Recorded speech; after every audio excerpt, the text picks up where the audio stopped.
Hello, everyone. Oh, what a beautiful center you have here. Oh, my goodness. And you get to have Dr. Edward as your senior minister. Oh, really? And what a wonderful band. Oh, my gosh. The love right here is palpable. And I am so grateful to Dr. Edward for inviting me to come and share some thoughts with you this morning, this beautiful theme that you've had for the month of March. You are rooted in the divine. Ah, yummy. You are rooted in the divine. And I love that each week this month you have been unpacking the wisdom from the beautiful book, Living the Science of Mind by Ernest Holmes. So I decided that the title for my talk this morning ought to be The Truth of Us, not to be confused with the popular television show of a similar title, This Is Us. My talk is The Truth of Us. It's a great show if you haven't seen it, just saying. So Dr. Edward, in the first week of March, he talked about your personal self, all the things that make you uniquely you, and how that comes from divinity itself. And then he moved into the second week, corresponding to the reading, the impersonal self. Everything about you that has nothing to do with choice, rather that part of you that is not dependent on your personality. And then last week, he tackled just a tiny little subject, God's will, the will of God, which, by the way, he did magnificently. And it really comes into this idea of the nature of God, and that it is always for the highest vibration. And if you missed any of those wonderful talks, I invite you to check out his videos on the website. And notice he really is quite dapper in his lovely collection of suits and ties. I'm just saying. So you're in for a treat. So the reading for this week is The Self-Evident Truth Within You on page 141. And in this chapter, Ernest Holmes writes, "Truth does not deny individuality, personality, or humanity. Each is an individualized expression of the one." Beautiful. Each one of us is a unique manifestation of the divine. As Ernest Holmes used to say, we are God's stuff. I like to say we are spirit in shoes. Every single one of us. And we have this grand and glorious opportunity to show up in this enormous playground that we call life, in this human experience. And we have an opportunity to, in this sandbox, in this playground, to play well with others. Or not. There's a famous line from a Shakespearean play that I have personally rewritten. And it is, oh, the hubris, I tell you. It is, to love or not to love, that is the question. And it always starts with loving ourselves first, doesn't it? Seriously? But it does. It starts with loving ourselves. Everything begins with us first. The Dalai Lama said, we will not have peace in the world until we have peace within ourselves. So it must start with a reflection inward. And you know, whenever I'm in this part of the country, my goodness, I have this natural tendency to go within and to really reflect, because I grew up here. I actually grew up in Sacramento. And so Northern California is dear to me. What a blessing you get to live here. And my beloved grandmother, who I'm named after, I'm Shannon Eileen, and we called her Grams Eileen. She lived in Rohnert Park. So I grew up coming here, and well, there was nothing back then. Holy moly. I was driving in going, what, how did this, oh, wow, there's so much now. But I grew up being here a lot, and I have treasured memories. And my Grandma Eileen was and still is an absolute hero in my life. I don't know if any of you have seen the movie Lady Bird, but if you have, you'll understand a little bit, because the main character is a teenager who grew up in Sacramento. Oh, goodness, I could relate. in so many ways, because I too, like the character in the movie, was a very restless teenager. I spent my adolescence just searching for my authentic voice and trying to figure out who I was on the planet, my authentic expression. And I did this with as much vim and vigor and drama as I could muster. And so often, I was 15 during this phase in my life, and it often manifested in a different hair color every week, which was always accompanied by an outfit that could very easily have been a Halloween costume. Again, just really wanting to find myself. And one Sunday morning, my Grams was visiting in Sacramento, and we were getting ready for Sunday Mass. I grew up Catholic. And I spent a very long time getting ready, and I walked out into the living room. And now I get this now because I have children, but you know that if you have kids or grandkids or you know kids, you know what I'm talking about, the sort of poker face that adults sometimes have to. So my mom had a wonderful poker face for all of my outfits. But this particular morning, I guess I just went a little above my normal, and I walked out, and she blurted out without meaning to and at all, "Oh, dear God, please tell me you're not wearing that to church." I guess the goth zombie look was not something she really wanted to walk into Mass with. And in that moment, I so get it now. And my mom is one of my beloveds, my dearest friends in the world. I treasure her. And in that moment, it was a challenging, kerfuffly moment.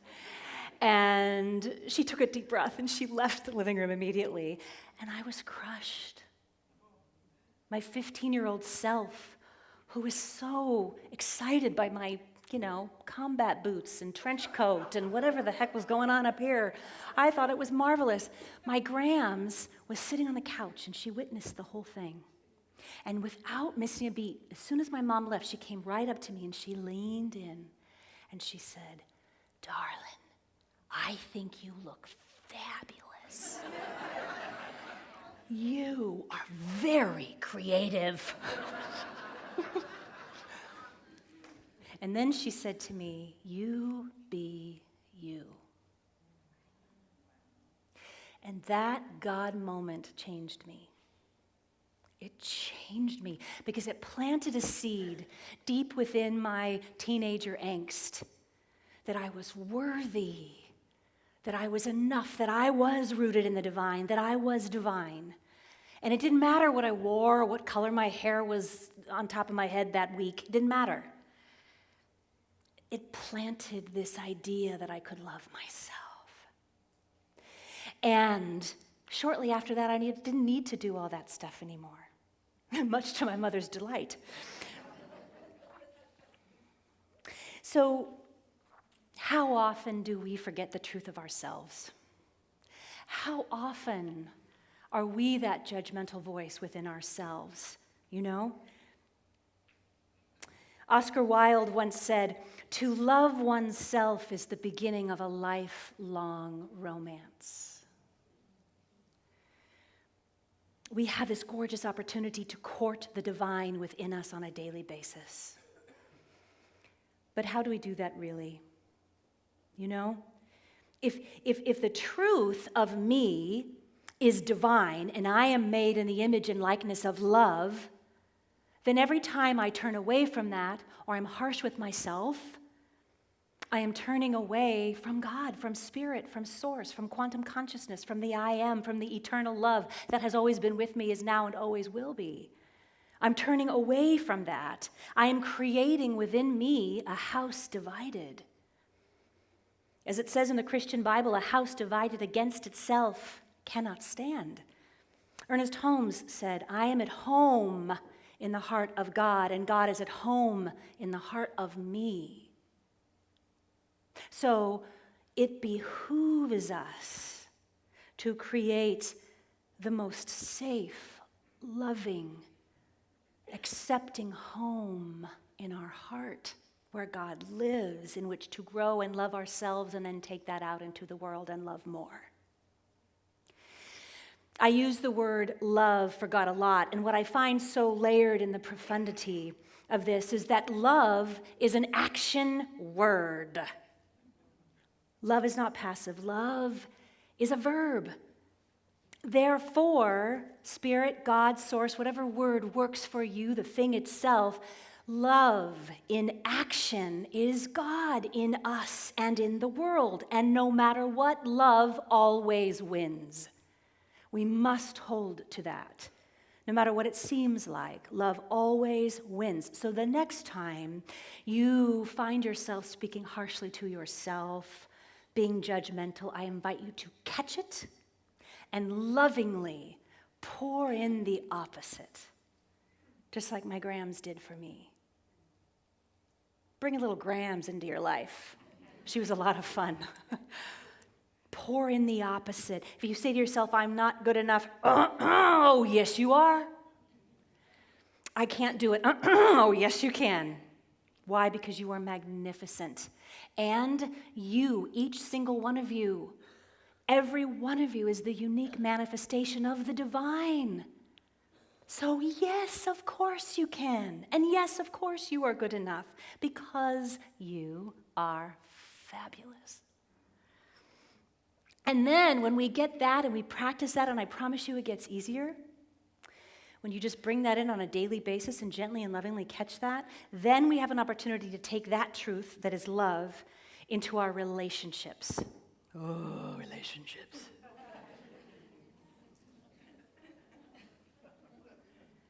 We take it into the relationships that are not necessarily the easy ones. And the thing is, we, my friends, are in relationship with every single human being on the planet. What? Yes. Everyone. Everyone. We're in relationship with everyone. Why? Because we share the same air. We share the same globe. We share the same exact human needs. We belong to each other. We belong to each other. And I believe that there is an invisible glue that binds us together as sisters and brothers in this one human family. And that glue is compassion. Compassion. I can't talk about the truth of us without speaking about compassion.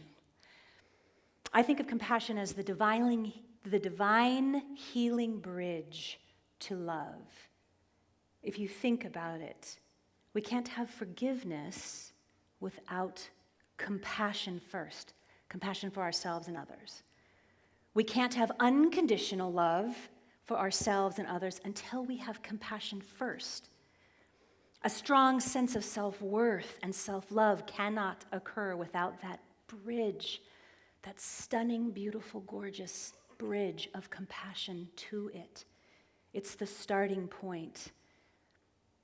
Feeling peace, the revealing of peace on this planet, requires global compassion, and we have an opportunity to be that.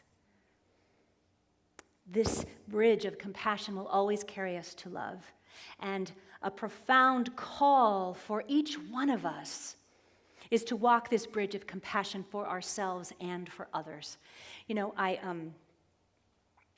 have this dear, dear person in my life. She's a former student of mine, and up in Portland, Oregon. And she told me this story that just moved me to my marrow. She told me that a couple of years ago, she had just turned 55. She had just quit smoking. She was a self-proclaimed couch potato, had never been in a gym, and she was searching for something. She didn't know what it was, but she knew something was calling her. And as God happens, she came across a flyer that said, "Reach the summit." And she thought, well, that's interesting. Reach the summit. And it said mountain climbing. And she thought, right. But it kept calling to her, reach the summit, reach the summit. So she went to the orientation. Something in her made her write the $100 check first before she heard about it. So here's the deal. If you've ever been to Oregon, you'll know this iconic image. This is Mount Hood. Isn't that stunning? And wherever you are in Portland, and virtually most places in Oregon, Kevin, wouldn't you say you can see Mount Hood most everywhere? Oh, yeah. Yes, so we're from Portland, so yeah. So you can see it, it's right there, you know? And I mean, even in some places in Washington State, you can see Mount Hood. So it's this gigantic summit. That's what they were talking about in the flyer, reach that summit. So as she was sitting there and she's hearing more and more, these delightful people start coming to join. And she said they were easily half her age, in amazing shape, and all of them had climbed a mountain before, except for her. But this calling within her made her stay. So this was in January, and they climb in June. So she had basically 5.5 months, almost 6 months to train for this. And do you know, when she told me this, I just about fell off my chair. They climb when it's dark at night to avoid avalanches. Just that, you know. But, and they climb with, 4 or 5 rescue climbers, and it's a whole, are any mountain climbers in here? Any of you? So you'll know what I am saying when I say the law of climbing, right on. The law of climbing is the group does not go faster than the slowest climber.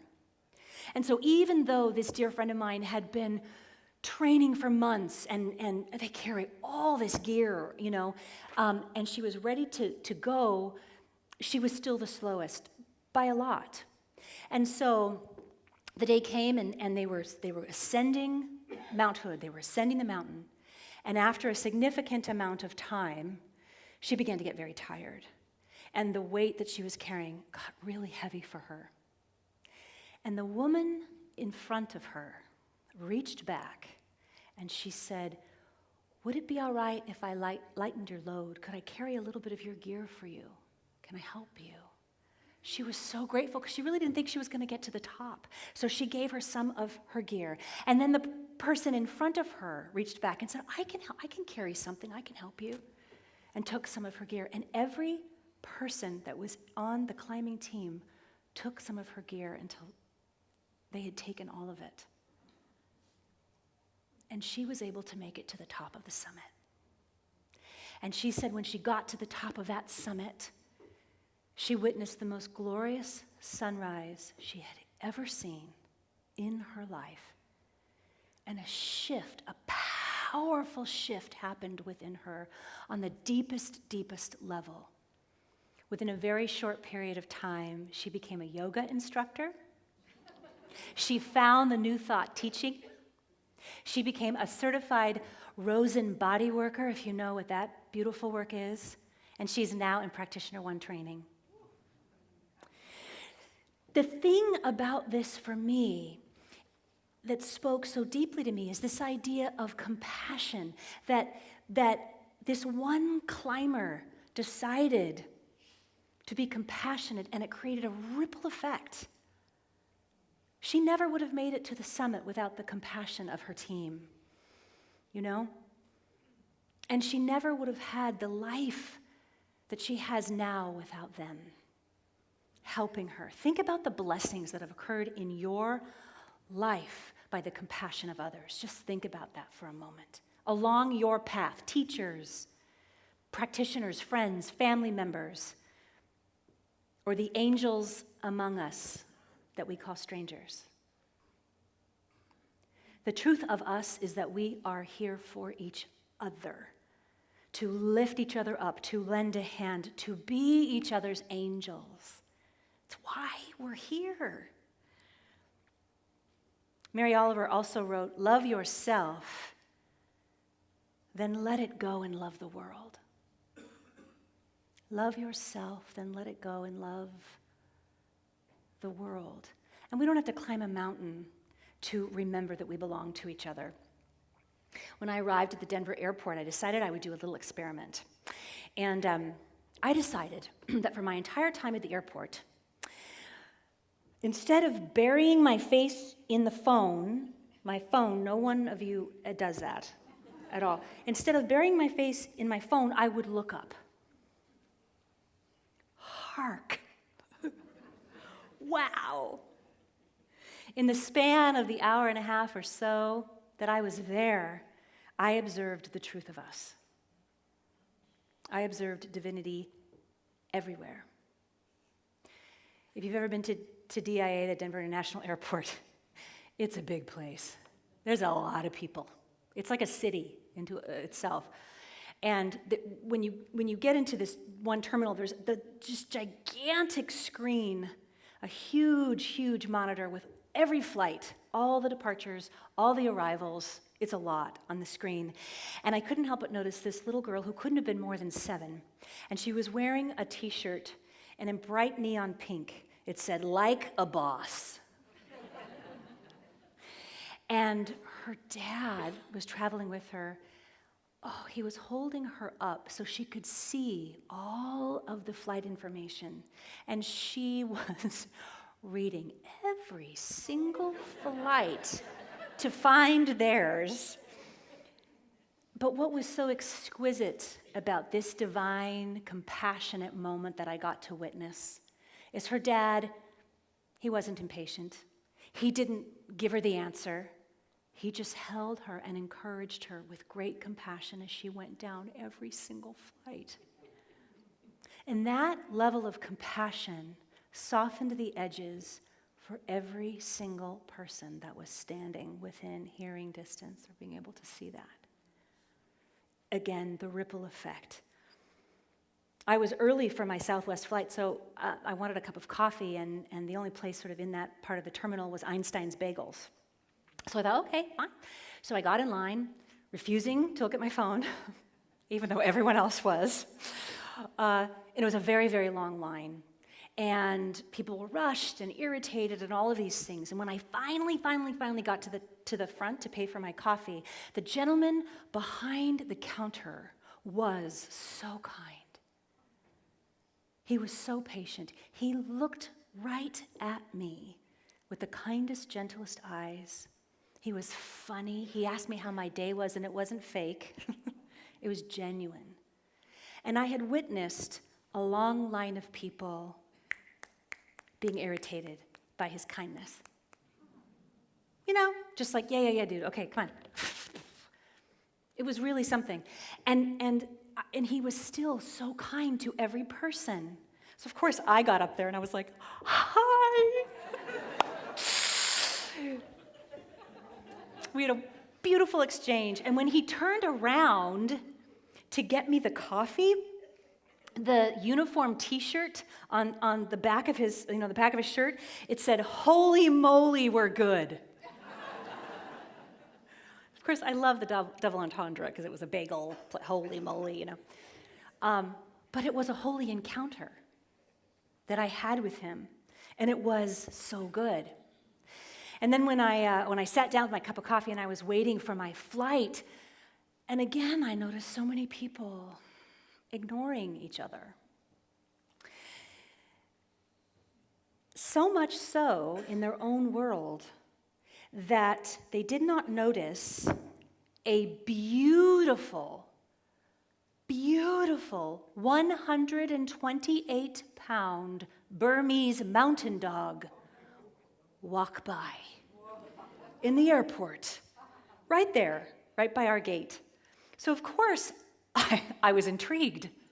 I thought to myself, did he buy this dog a seat on the plane? Is that gonna, because it was a very big dog. Well, the owner was wearing a blue and white plaid vest, and this beautiful dog had a matching vest. And so we started chatting, as I am apt to do.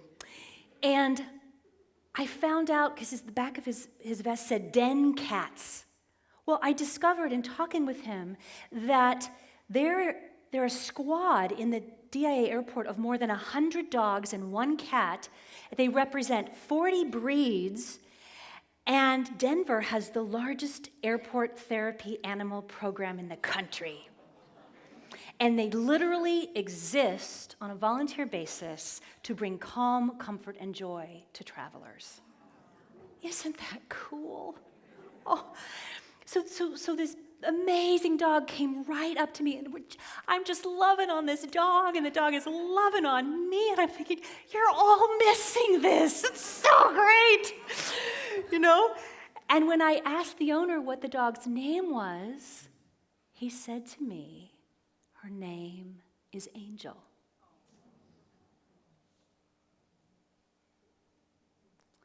Then when I got on the plane and I was settling into my seat, I have something I've done forever, for a long, long time. I just close my eyes and I just silently say a little prayer, and I bless everyone on the plane, and I bless the crew and the pilots, and I surround the plane with love. And as I was just feeling all this love in my heart, and I heard the little boy right behind me, and he started saying, "Spirit, spirit, spirit, spirit, spirit, spirit, spirit, spirit." And I was like, yeah. And then I opened my eyes, and I realized he was actually reading Spirit Airlines on the wing of the plane down the tarmac. And I thought to myself, yes, divinity is everywhere. Even on the wing of a plane. Divinity is everywhere. Divinity is everywhere if we open our eyes and our heart to it. Speaking of divinity being everywhere, right now, today, this beautiful day, millions of Christians all over the world are celebrating Palm Sunday. And Palm Sunday is such a deep metaphor for us in New Thought, because as the story goes, Jesus of Nazareth rode into Jerusalem on a donkey. The thing to know about this is that he rode into Jerusalem knowing that he was going to be riding into conflict, challenge, betrayal, pain. And yet he chose to ride in on a donkey. In those days, if a king rode into a city on a horse, which was much more normal, if you will, a king, that meant that war would be waged. Jesus of Nazareth chose to ride in on a donkey, which meant peace. He came in peace, despite what was going on in the city. He showed up in peace. So despite what is going on in our world right now, our world that often feels like a house divided, we have an opportunity to ride in peace, absolute peace. Mary Oliver said, "My job is to love the world." This is that. This is loving the world. You know, when I first looked at my talk title and I went into meditation, which I usually do to sort of see what it is God wants me to talk about, Spirit wants me to bring to you, what came to me very strongly was this idea of the truth of us, and us was always in capital letters, the truth of us. And what came to me is, oh my goodness, this is also the truth of the United States of America, the truth of us. The truth of us is not the current seeming chaos and divisiveness that is occurring as a result of some of the choices made by our current administration. The truth of us is that at the root of all of it is our divinity. Why? How? Because we share divine DNA. The DNA we share is God. It's spirit. So my ministry for the past 6 months has been devoted to social justice advocacy work. And, it actually found me. Sometimes that happens. A person, a relationship, a job finds you. This found me. Because I was asked to do some work with our local immigrants and refugee population in Colorado. And as a result of this, I began to hear their stories. I also began to meet and get to know and work with our local dreamers, also called DACA recipients.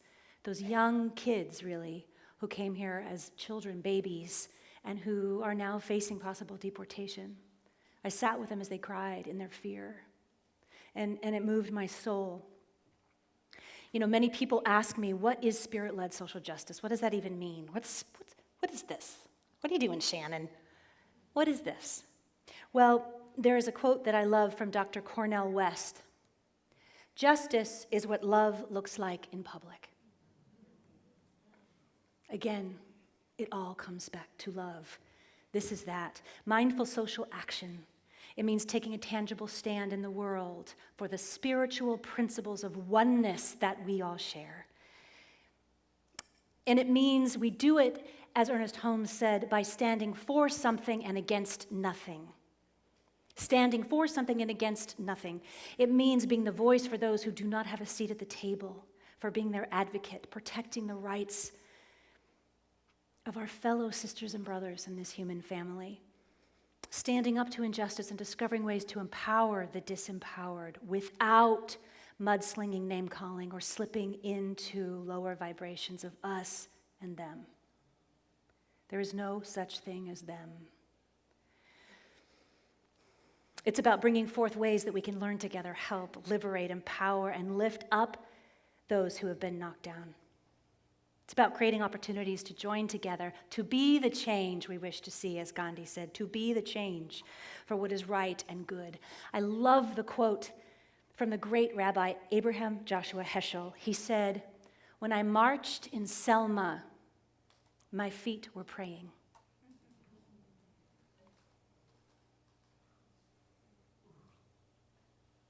As people of faith, I believe we're moving into the next evolution of this beautiful movement, and I believe we're being asked how to learn to effectively pray with our feet. My workshop later this afternoon will unpack this more greatly. But for this piece, I invite you just to listen to your heart. If you're watching the news or you hear something on social media and it tugs at your heart, please understand that is the divine tugging at your heart. That spirit within you saying, pay attention. You, my love, have an opportunity to help someone else up their mountain.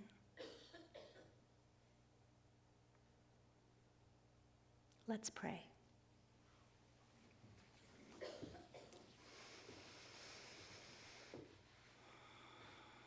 So taking in just a deep breath, just allowing the love, the compassion, the infinite possibility to support and love our sisters and brothers even more. Just allow that to just softly land in your heart. What a blessing it is to know that it is all spirit, it is all love, it is all God, it is all grace working through us in this most extraordinary time to be here on this planet. What a blessing it is to step into our compassion for ourselves, for others. What a blessing it is to be an angel for another. And how good it is to recognize that this is part of the fabric of our human life, to open our hearts even more to everyone around us, to look up, to see, and to ride into whatever situation or circumstance we are moving through in peace, knowing that the love of the divine is at the center of us, always has been, is now, and always will be. And how good it is to know that whatever summit or mountain, any inner summit that we may be climbing, we have enormous support and grace and love from the people and the angels among us. We are not alone. We are in this together because we belong to each other. That is the truth of us. That has always been the divine, magnificent plan. And so I know that each one of us, as we move out into this day and this week, we have this incredible, juicy opportunity to look up, to see the 128-pound Burmese mountain dog in the airport, to see the gloriousness of human life, and to allow it to fill us up and give us strength so that we in turn can give more love to others. Oh, what a blessing it is to be right here, right now, together as one. one. And so from this place of grace, I give such gratitude for this answered prayer, and I release it into the law of divine mind, into that sacred yes, knowing it is done. This prayer is answered. I let it be. And so it is. Amen. Thank